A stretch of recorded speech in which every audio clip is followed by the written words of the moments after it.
The quilting book measuring tools. In the last video, I said rulers. I should have clarified there are other tools to measure with.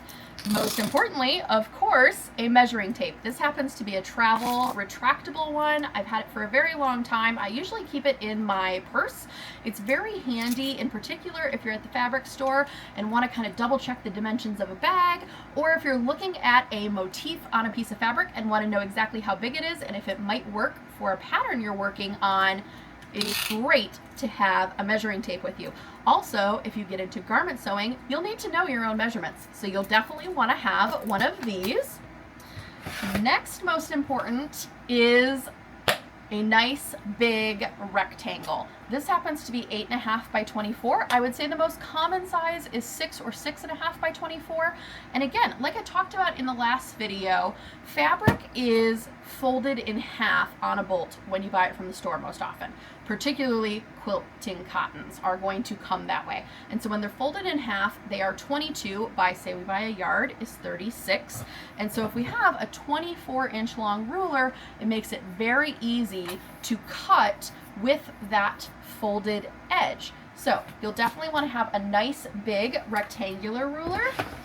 It's also really handy as you get further into your quilting journey to have some smaller rectangle rulers. This one, oh, excuse me.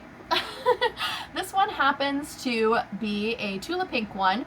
I really do love her products. I think they're excellent tools, and that's why I have so many of them, because I use them all the time.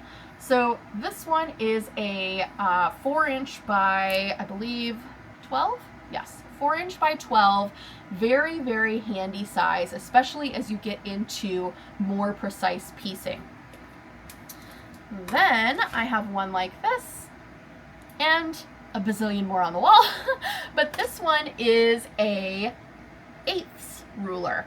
And you'll notice all those extra little marks down there. So as you get into precise piecing, it's very important to have a ruler that has 1/8-inch marks on it. So you want a variety of rectangle rulers. You'll also want a variety of square rulers. These two happen to be the exact same size. That's how much I use them. I have duplicates of some of them.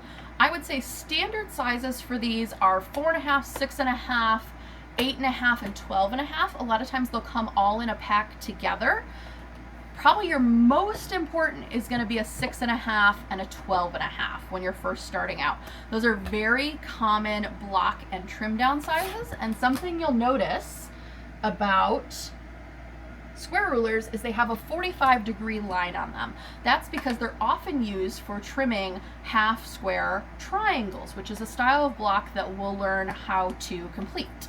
There's also specialty rulers that will trim a half square triangle, like a block lock ruler, or special triangle rulers that will trim half square triangles before they're pressed open.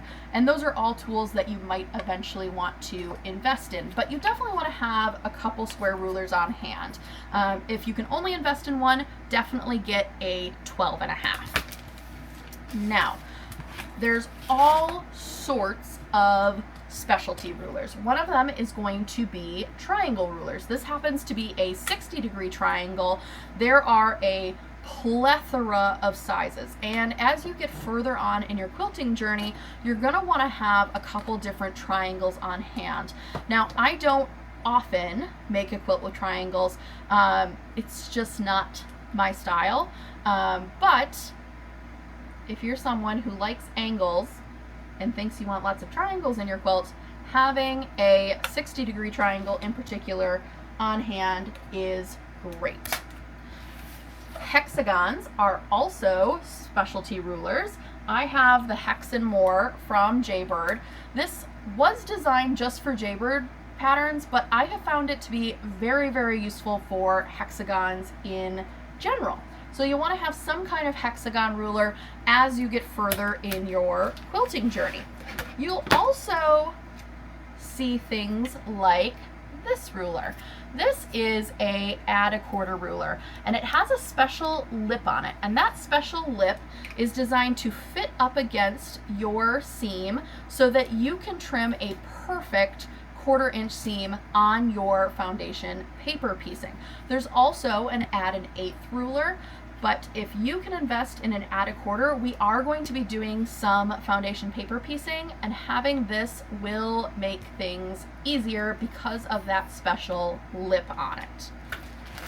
Now, you might also find specialty rulers like these ones.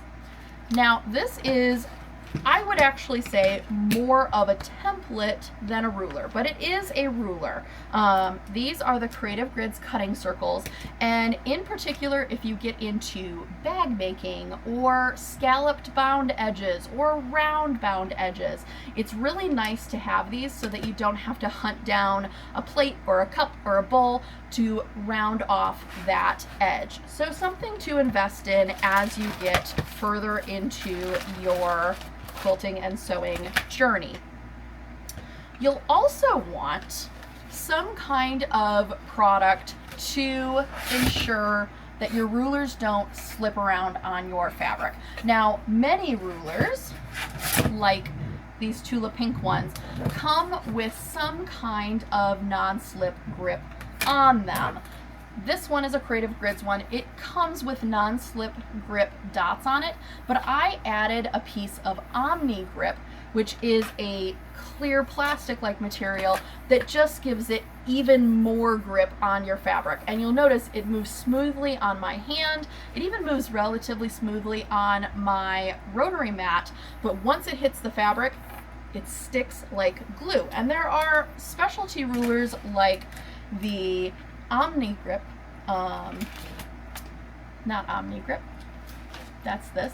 There are specialty rulers like Quilter Select that essentially already have this on it. Of course, they do come at a premium, but something to consider if you're at all concerned about that ruler doing a little wibble wobble.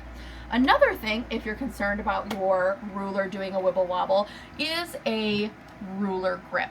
You can get these just about anywhere. To be perfectly honest, you could go to the hardware store and get a shower grip. It suctions to your ruler and helps keep your hands out of the way and make sure that the ruler stays put when you are cutting. There are also products like non-slip grip circles that can go on the back of your ruler. There's lots of tools and other specialty rulers, measuring tools as you get further into your quilting journey. This has been Measuring Tools. I will see you for the next episode, which is going to be pressing tools. See you there.